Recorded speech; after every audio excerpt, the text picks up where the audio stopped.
네, 오늘은 창세기 28장, 29장입니다. 지난 시간까지 이제 장자의 축복을 빼앗겼죠. 에서가 빼앗긴 건지 아니면 자기가 스스로 그것을 판 것인지 에서는 스스로 분간이 안 되는 것 같습니다.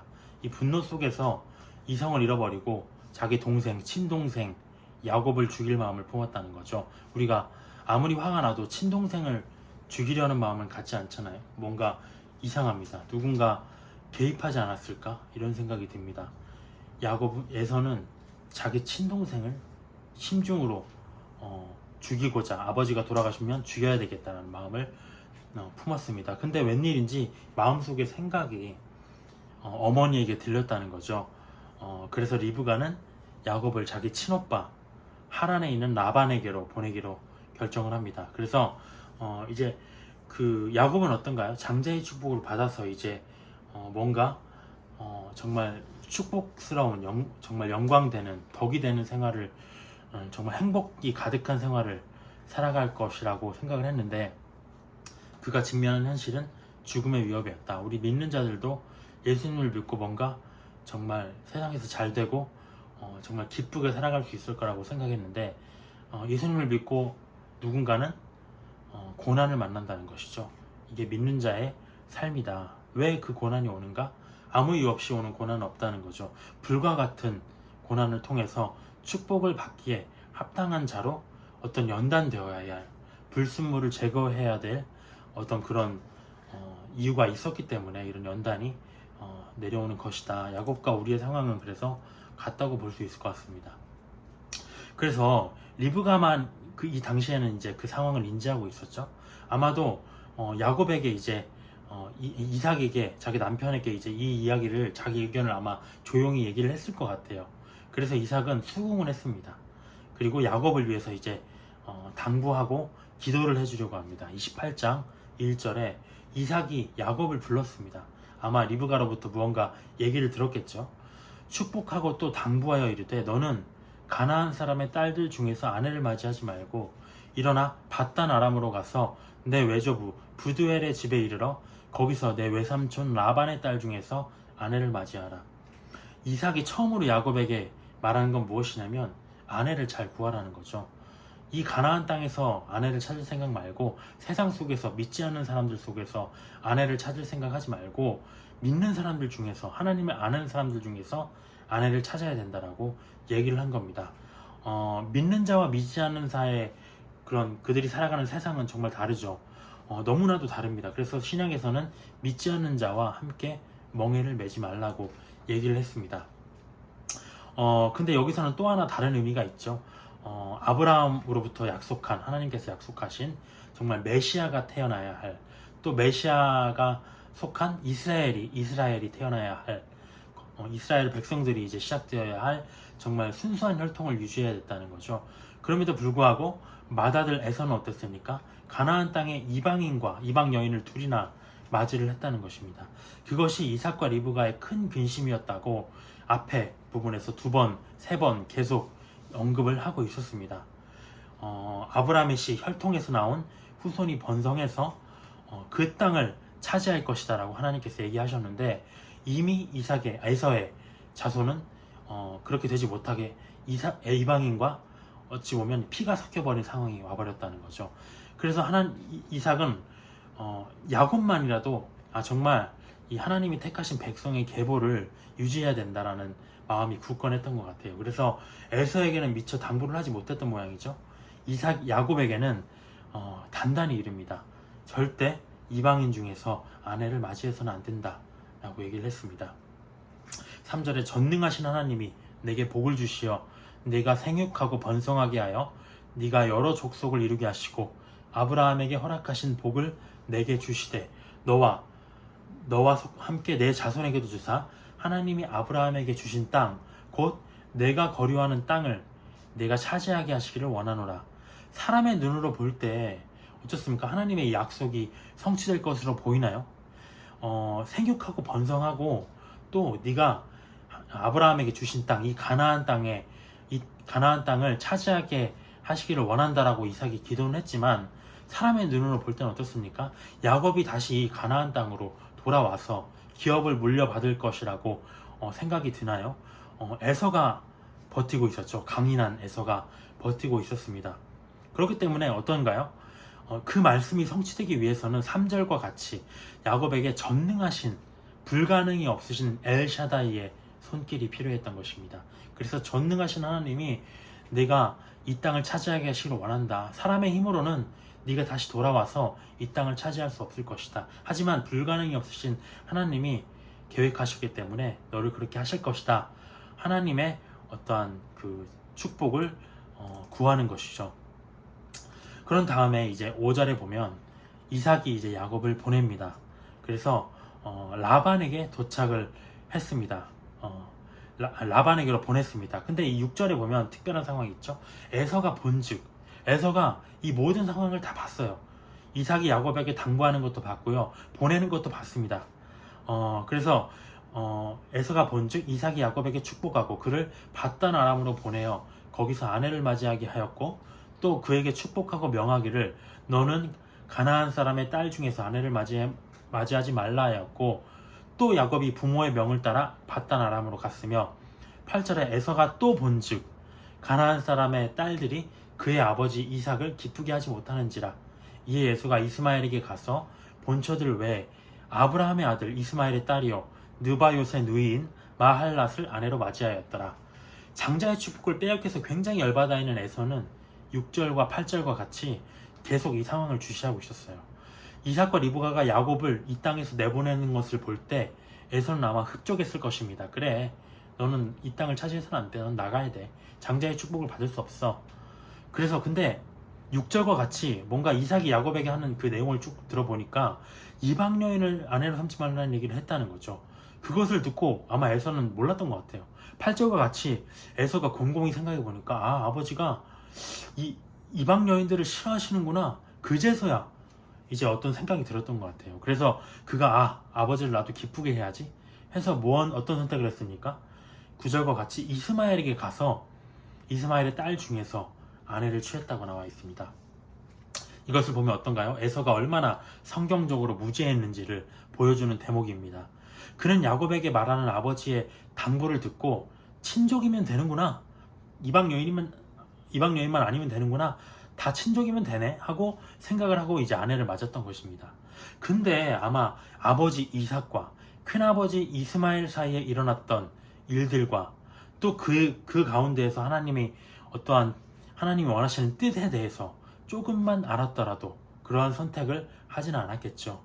하나님은 이스마엘의 자손들이 이삭의 자손들과 함께 이 땅을 상속받지 못할 것이라고 말씀하셨고, 그래서 이스마엘을 내쫓으셨다는 말이죠. 그 내막은 전혀 모른 채 그냥 친족이면 되네, 어설프게 성경을 알고 이러한 결정을 내렸다는 겁니다. 그는 들사람이라서 정말 사냥하러 다니라고 어떤 육신의 자기 만족, 육신의 쾌락을 쫓는 데에 빠져서 성경과 진득하니 앉아서 성경과 하나님의 말씀에 대해서 묵상하고 하는 데에는 관심이 없었다는 겁니다. 그렇게 해서 그런 가운데 어설프게 성경을 아는 것도 정말 문제라는 거죠. 확실하게 알지 않고 에서가 얼핏 들으니까 친족만 아니면 친족이면 되네라는 생각을 했고, 거기서 성경을 어설프게 알므로써 어떻게 됐습니까? 하나님의 뜻과 어긋난, 자기는 확신을 가지고 있었지만 본질적으로 하나님과 완전히 그 뜻을 어긋난 선택을 하게 되었다. 이단이 여기서 발생하게 된다는 겁니다. 정말 성경을 어설프게 알았기 때문에 하나님의 뜻을 왜곡한 이단이 나올 수도 있다라고 볼 수가 있겠습니다. 그래서 10절에 보면 이제 야곱이 브엘세바에서 떠나 하란으로 타향하여 갔습니다. 그래서 가는 도중에 해가 졌어요. 그래서 거기서 노상에 유숙하려고 한 돌을 가져다가 베개로 삼고 거기 누워 잤습니다. 형을 피해서 외삼촌이 있는 하란으로 도망가던 야곱은 해가 지자 길가에 돌베개를 베고 잠이 들었습니다. 돌을 베고 편히 잘 수 있을까요? 담 걸려요. 담 걸린다는 거죠. 야생동물과 또 어떨까요? 야생동물과 강도들에 의한 죽음의 두려움은 없었을까요? 강인한 에서와 달리 장막에 거주하면서 어머니 치마폭에 살던 그가 난생 처음 어떤 심령의 가난함을 느꼈다는 거죠. 만약에 에서가 이러한 상황이라면 뭐 사냥도 잘하니까 아마 강인하게 살아남았을 거예요. 근데 야곱은 달랐다는 거죠. 자기가 살면서 처음 느껴보는 정말 이 가난한 심령이었어요. 12절에 근데 특별한 꿈을 꿉니다. 그렇게 자는데 사닥다리가 땅 위에 서 있는데 그 꼭대기가 하늘에 닿았고 또 본즉 하나님의 사자들이 그 위에 오르락내리락 하고, 야곱이 두 가지 하나님의 특별한 꿈을 꾸는데, 첫 번째는 뭐냐면 환상이었습니다. 하늘과 땅을 잇는 사닥다리와 그 사이를 오가는 천사들의 모습이었다는 거죠. 이게 무엇일까요? 우리가 제사장이라는 뜻을 헬라어로 보면 폰티펙스라고 합니다. 폰티펙스라는 헬라어 제사장이라는 뜻은 다리 놓는 자라고 얘기를 하고 있어요. 하나님과 어떤 사람 사이에 제사장들이 나와서 중재를 하면서 제물을 바치면서 그 사이로 화목케 하는 역할을 했다는 거죠. 하나님과 사람 사이의 중재자입니다. 그런데 하늘에 계신 하나님과 땅의 인간 사이에 다리를 놓는 가장 큰 제사장이 누굴까요? 우리가 신약에 나오지만 하나님과 인간 사이를 가로막았던 죄를 없이 하여서 가장 큰 다리를 놓은 자, 제사장이 누군가? 바로 예수님이었다는 거죠. 그래서 예수님을 통해, 예수님이라는 사닥다리를 통해서 하늘에서 내려온 복이 땅에 내려올 수 있었다는 겁니다. 천사들이 열심히 사닥다리를 통해서 복을 갖고 내려왔다는 거죠. 두 번째 내용은 무엇입니까? 13절에 보면 또 본즉 여호와께서 그 위에 서서 이르시되, 여호와께서 그 위에 서 계셨다고 해요. 특별한 정말 모습이죠. 나는 여호와다, 너의 조부 아브라함의 하나님이요 이삭의 하나님이라. 네가 누워있는 땅을 내가 너와 내 자손에게 주리니, 가나안 땅이었겠죠. 아직 내 자손이 땅의 티끌같이 되어 네가 서쪽과 동쪽과 북쪽과 남쪽으로 퍼져나갈지며 땅의 모든 족속이 너와 내 자손으로 말미암아 복을 받으리라. 맞습니다. 야곱의 자손 예수님을 통해서 구원에 온 천하 만민이 구원의 복을 얻게 되었죠. 그리고 15절에 내가 너와 함께 있어 내가 어디로 가든지 너를 지키며 너를 이끌어 이 땅으로 돌아오게 할지라. 내가 내게 허락한 것을 다 이루기까지 너를 떠나지 아니하리라 하신지라. 두 번째 환상은 뭡니까? 아브라함이 이삭에게 약속하셨던 것과 같은 자손의 번성과 땅의 기업을 주신다는 하나님의 약속의 말씀입니다. 그런데 특별히 이 도망 중에 지금 어려운 상황 속에 있는 야곱에게는 15절과 같이 네가 어디로 가든지 너를 지키고 너를 이끌어 다시 이 땅으로 들어가게 할 거야 약속을 더 하셨다는 거죠. 장자의 축복을 받기는 받았는데 지금의 상황으로는 그 말씀대로 자기가 가나안 땅에 돌아와서 에서를 제치고 그 땅을 차지할 수가 없어요. 근데 하나님이 그 마음을 아시고 내가 너를 위해서 그렇게 할 것이다 라고 약속하셨다는 거죠.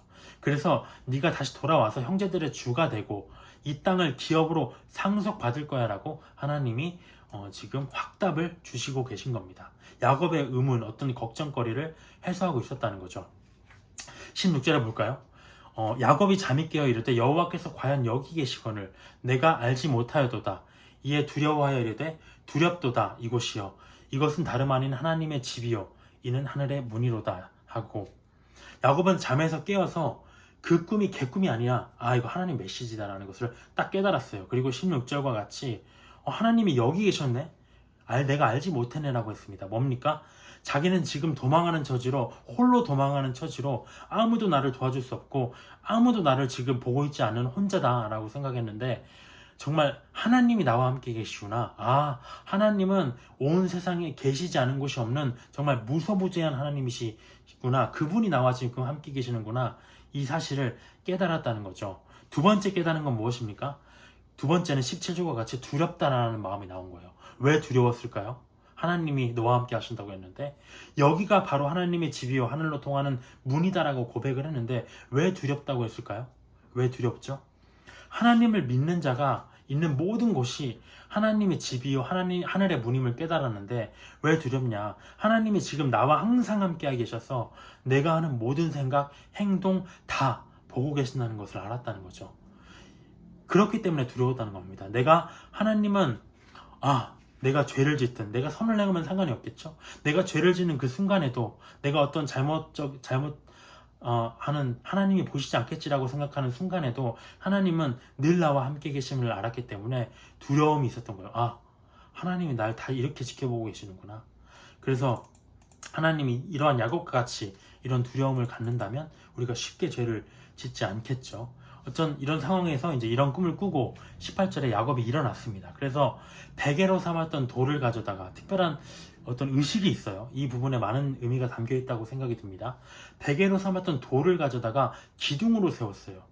이게 기둥이 무엇일까? 그 위에 또 기름을 부었어요. 그리고 그곳 이름을 베델이라 하였더니 이 성의 옛 이름은 루스더라.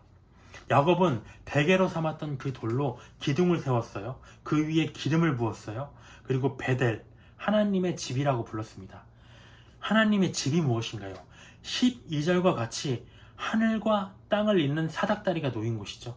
예수님이 계시는 곳이죠. 하늘과 땅이 통하는 문이죠. 13절, 15절과 같이 두 번째는 뭡니까? 천국의 복에 관한 하나님의 약속의 말씀이 있는 곳입니다. 예수님이 계시고요. 말씀이 계세요. 17절에는 무엇입니까? 그 하나님의 집, 하나님의 문이 바로 그 장소라는 거죠. 바로 교회라는 겁니다. 이게 다 교회에 대한 메시지인 것이죠. 근데 18절에 특별히 얘기하는 건 뭐냐면 베개로 삼았던 덩을 정말 베고 자기도 힘들었겠죠. 정말 고난스러웠겠죠. 그 고난의 돌 뭔가요? 그 예수님이 성전의 기둥이 된다는 거죠. 예수님이 교회의 기둥으로 계신다는 겁니다. 다 예수님을 상징하는 의미죠. 돌. 그리고 성령의 기름 부음이 있는 곳. 18절과 같이 다 교회를 얘기하고 있는 겁니다. 사닥다리가 놓였고요. 하늘과 땅을 잇는 약속의 말씀이 있고요. 또 하나님의 집이요. 하늘의 문이고요. 하늘로 통하는 문이고요. 또 고난의 돌이신 예수님께서 기둥이 되신 곳이고요. 또 마지막으로 성령의 기름 부음이 있는 곳입니다. 바로 야곱은 교회를 지금 세운 것입니다. 그래서 야곱이 베델이라고 명명한 곳, 하나님의 집이라고 했죠. 근데 그 성에 베델이라고 지은 그 지점의 그 지역이 이름이 무엇이냐면, 그 성의 이름이 뭐냐면 루스라고 해요. 루스. 무슨 뜻입니까? 길을 헤매다, 방황하다라는 뜻입니다.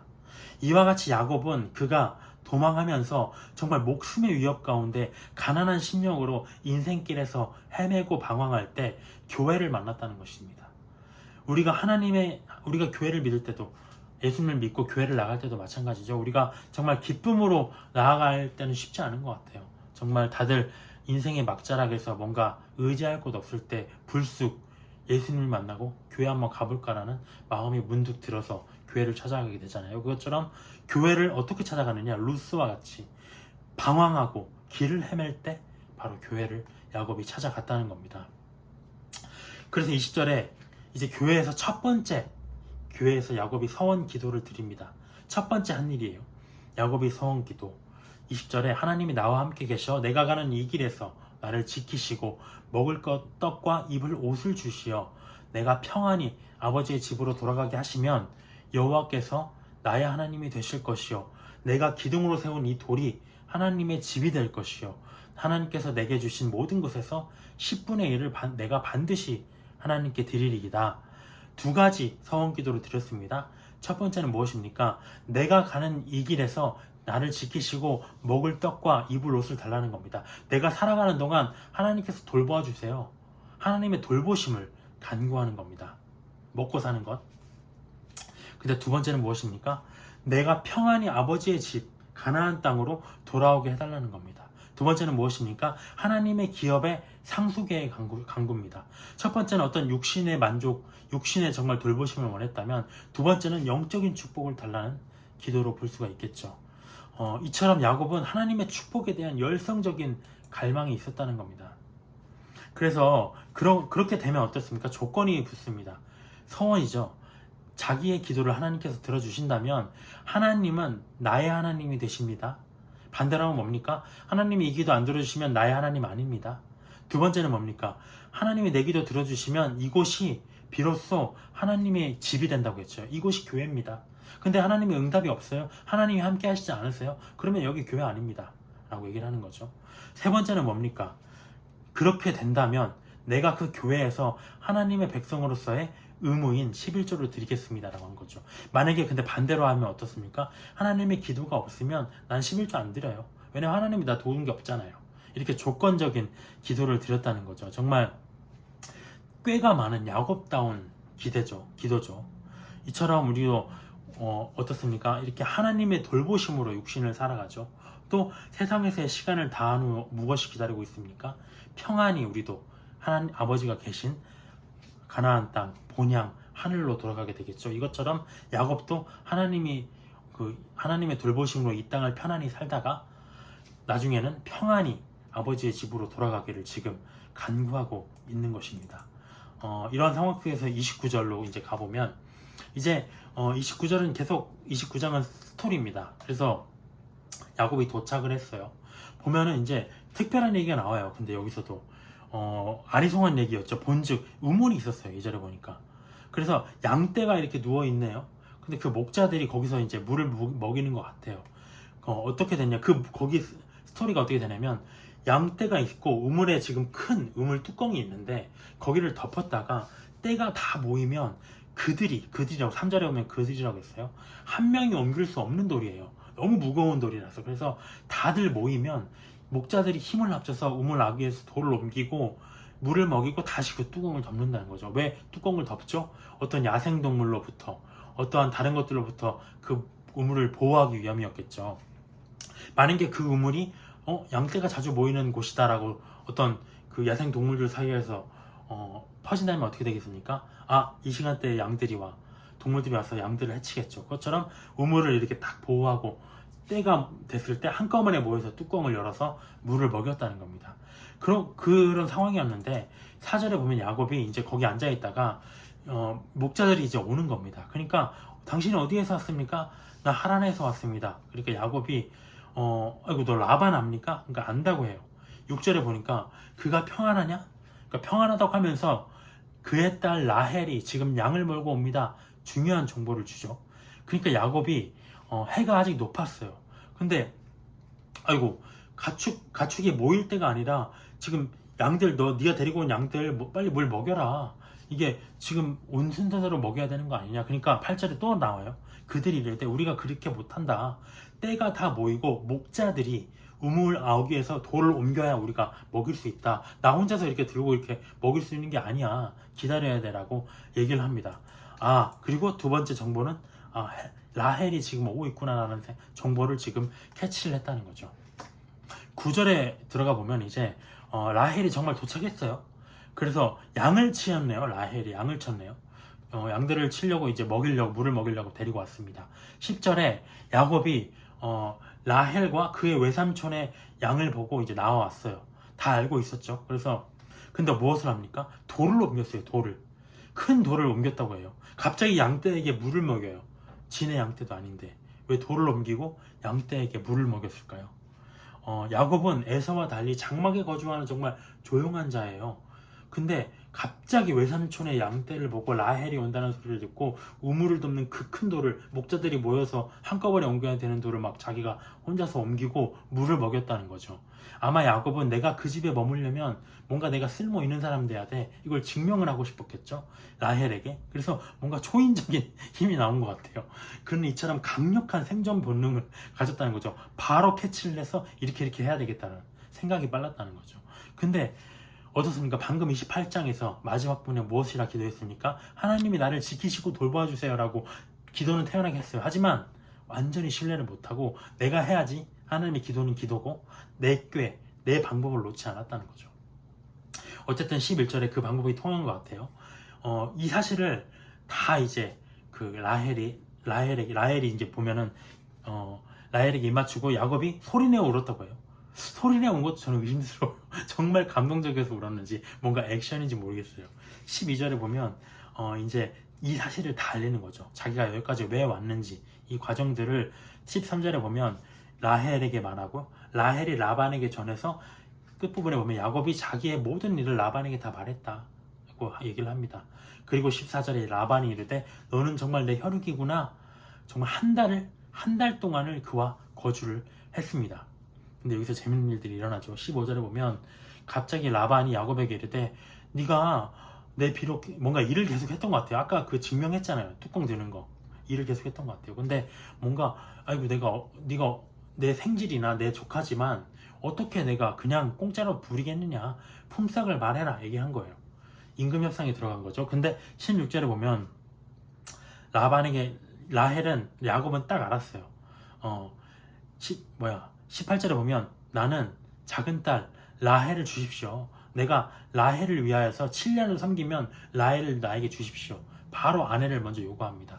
아마도 그 야곱이 이삭이 처음 보낼 때 그 메시지를 기억하고 있었겠죠. 야곱은 이처럼 아버지의 하나님의 말씀을 아버지의 입에서 나오는 그 말씀을 하나님의 말씀이라고 생각했던 것 같아요. 그래서 아내를 내가 여기서 구해야 되겠다는 생각을 하고 바로 무엇을 원하냐고 하니까 라헬을 얘기했다는 거죠.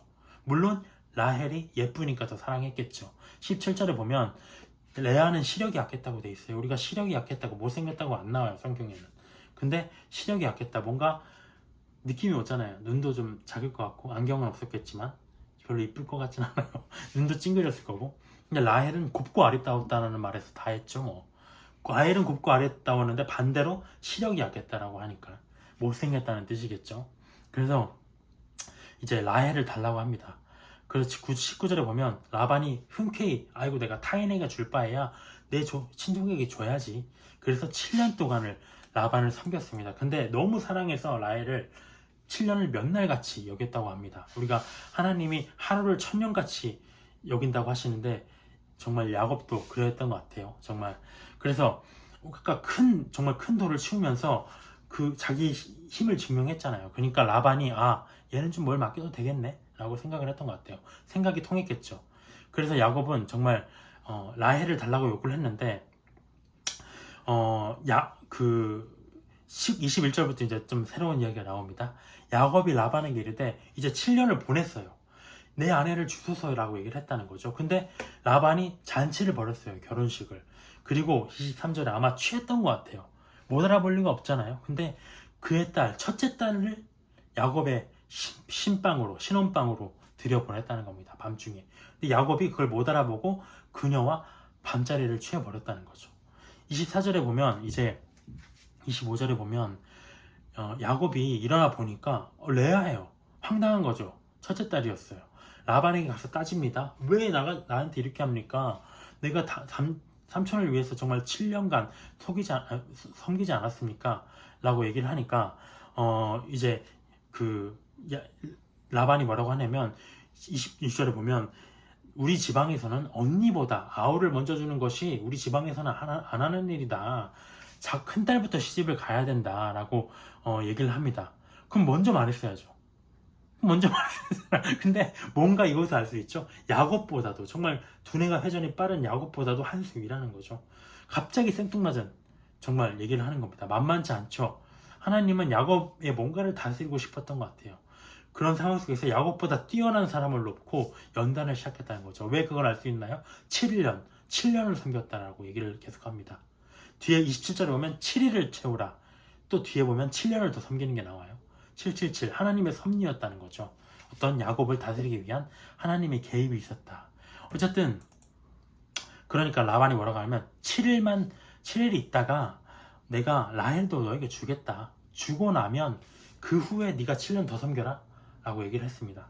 그러니까 28절에 야곱이 그렇게 하고 이제 그렇게 합니다. 그러면서 30절에 보면 야곱이 라헬에게로 결국에는 라헬에게로 들어갔고 레아보다 라헬을 더 사랑해서 정말 7년을 더 섬겼다. 14년간을 섬긴 거죠. 우리가 그 라반을 생각해 볼 필요가 있을 것 같아요. 우리가 13절과 같이 우리가 13절에 보면 뭐라고 되어 있습니까? 야곱이 라반을 보고 너무 반가워서 자기 모든 일을 다 말해버렸어요. 그런 상황에서 라반은 뭘 생각했을까요? 얘는 돌아갈 데가 없구나. 우리가 돌아갈 데가 없다고 생각하면 함부로 대하는 거예요. 얘는 못 돌아가네? 얘가 갈 수 없네? 사람이라는 게 그런 거잖아요. 사람이라는 게, 악한 사람이라는 게. 그래서 다 들어보니까 야곱은 정말 자기 친족이라고 생각하고 말했는데 얘는 친족의 이분은 개념을 넘어 선분이었어요. 그래서 내가 부려먹어도 되겠다. 정말 무서운 사람이죠. 그래서 잘 이용하면 7년 아니라 14년간도 써먹을 수 있겠네? 이런 생각을 했다는 거죠. 가족도 정말 무서운 겁니다. 쉽지가 않죠. 그래서 이제 37절에 그래서 근데 야곱이 라헬을 더 사랑했다고 계속 나왔어요. 31절에 레아가 여호와께서 레아가 사랑받지 못함을 보시고 그의 태를 여셨으나 라헬은 자녀가 없었더라. 처음 야곱은 레아가 싫었을 거예요 아마. 왜 싫었을까요? 레아를 볼 때마다 날 속였어 7년간. 내가 얘 때문에 7년간 더 일해. 얼마나 싫었을까요? 외삼촌이 바로 떠올랐겠죠. 못생겼어요 또. 마음에 안 들어.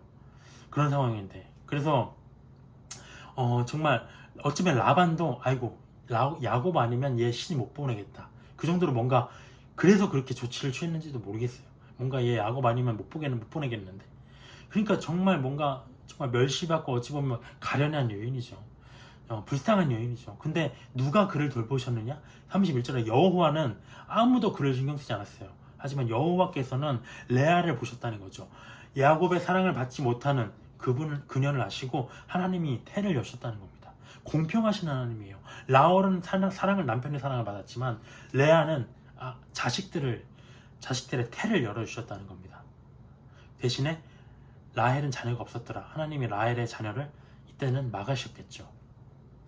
그래서 32절에 이제 레아가 임신을 했습니다. 그리고 그 첫째를 낳고 르우벤이라고 이름을 지었습니다. 여호와께서 나의 괴로움을 돌보셨으니 이제는 내 남편이 나를 사랑하리로다. 33절에 또 임신을 했어요. 그래서 여호와께서 내가 사랑받지 못함을 들으셨으므로 내게 이 아들도 주셨구나 하고 그의 이름을 시므온이라고 지었다고 합니다. 이것으로 무엇을 느껴집니까? 레아는 아들을 낳을 때마다 이제는 야곱의 사랑을 받겠구나. 32절에 이제는 내 남편이 나를 사랑하겠네? 정말 불쌍하지 않나요? 33절에 또 보면은 아이고 내가 사랑받지 못함을 하나님이 들으시고 아들을 주셨구나. 정말 내가 이 아들을 이제 야곱에게 데려가면 사랑받겠구나 라고 생각한 거죠. 그리고 34절에 보면 뭐라고 합니까? 내 남편이 지금부터 나와 연합하리로다. 레위라고 이름을 지었다는 거죠. 이제 이 아이를 또 낳았으니까 남편이 나와 이제 연합하겠구나. 연합이라는 게 뭡니까? 영혼육의 연합 아닙니까? 정말 하나님께서 남자와 여자가 서로 연합하라고 하신 거 아닙니까? 근데 이 부부는 연합하지 못하고 있었던 거죠. 그래서 이제는 내 남편이 나와 연합하겠네. 어떻습니까? 근데 끝내 레아는 남편의 사랑을 못 받았어요. 근데 그 과정 속에서 뭔가를 깨달았습니다. 뭘까요? 자신은 남편의 사랑을 받고자 했어요. 계속. 근데 계속 아들을 낳았어요. 남편을 바라보면서. 근데 남편은 나를 사랑하지 않았지만 나를 사랑하셔서 내가 원하는 대로 내가 남편의 사랑을 받게 하시고자 계속 아들을 주신 분이 계셨다는 거죠. 그 사실 아들을 누가 주셨나는 생각을 못하고 있었어요.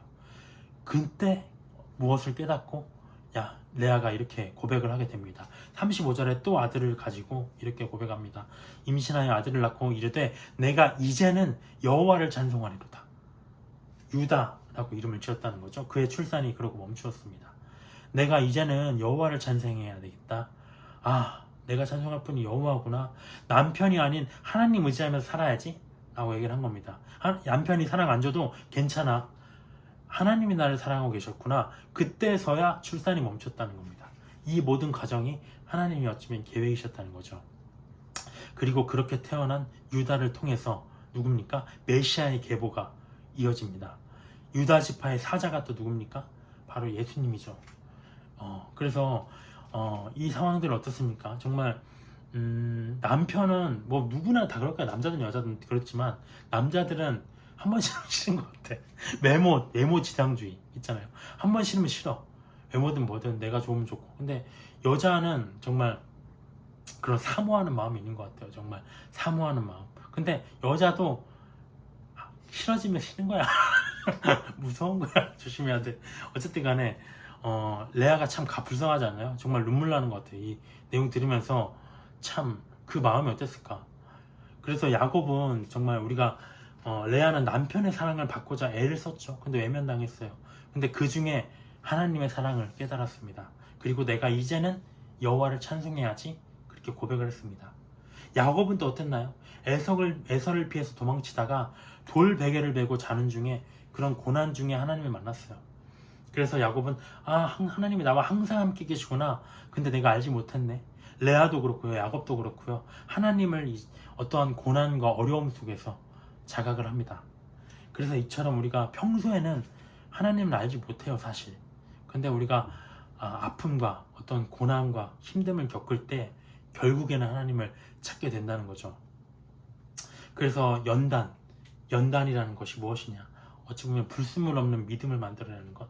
정말 내가 하나님만을 사랑한다는 것, 그 믿음을 만들어내기 위해서 하나님께서 연단을 허락하시는 것이 아닌가라는 생각이 듭니다. 그래서 우리가 욥기에 보면 이런 얘기가 있죠. 나의 가는 길을 오직 그가 아시나니 그가 나를 단련하신 후에는 내가 정금같이 나오리라. 그러니까 어떤 레아가 만난 남편의 멸시의 고난, 또 야곱이 만난 정말 의지할 곳 없는 그런 막막함 속에서 라반 친족이라고 믿고 갔더니만 더 부려먹는 그런 상황 속에서 이 모든 상황이 하나님이 계획하신 것이다.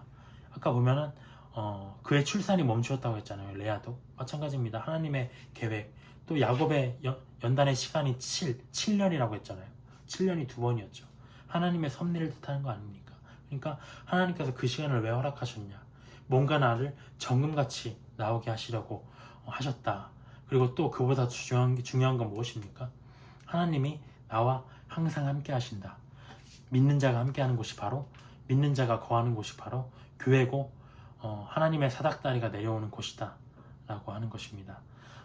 기도로 마치도록 하겠습니다. 주님, 이 시간 깨닫는 것은 주님께서 우리와 항상 함께 하신다는 겁니다. 우리는 항상 세상 속에 살다가 마음이 흐려지기도 하고 정말 걱정이 우리의 눈을 덮어서 하나님이 아니라 정말 눈앞에 보이는 상황과 현실 속에서 허우적될 때가 많습니다. 하지만 그때나 지금이나 언제나 하나님께서는 늘 우리와 함께 계셨고 우리의 믿음 없는 가운데서도 늘 우리를 불쌍히 여기시고 돌보시고 정말 레아에게 그러셨던 것처럼 계속해서 은혜를 베풀고 계셨다는 겁니다. 이제는 우리가 여호와를 찬송해야 되겠습니다. 이제는 우리를 지키시는 여호와를 찬송하는 우리가 되어야 되겠습니다. 하나님, 우리의 믿음을 더하시고 믿음을 더 큰 믿음으로 이끌어 주시고 우리를 정말 정금 같은 믿음으로 이끌어 주시옵소서. 감사드리며 예수님의 이름으로 기도드렸습니다. 아멘.